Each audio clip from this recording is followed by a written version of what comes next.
বিমাযা না'বুদুল্লাহ তাআলা, অর্থাৎ আমরা কি নিয়ে আল্লাহর ইবাদত করব।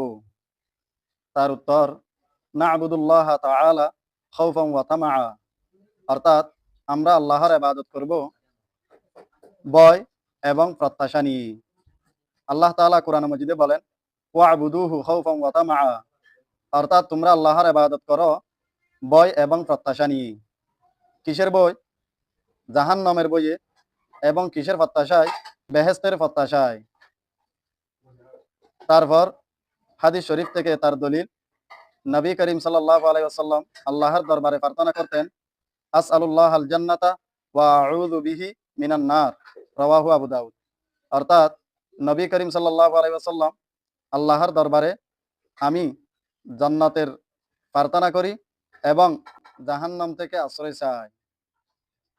তাহলে উক্ত হাদিস এবং আয়াত দ্বারা কি বোঝা যাচ্ছে? আমরা আল্লাহর ইবাদত করব দুইটা জিনিস নিয়ে। একটা হচ্ছে আল্লাহর ভয়, অর্থাৎ জাহান্নামের ভয় আমাদের অন্তরে থাকতে হবে। দ্বিতীয় নম্বর, আমাদের অন্তরে এই বেহেশতের প্রত্যাশা, জান্নাতের প্রত্যাশা নিয়ে আল্লাহর ইবাদত করতে হবে।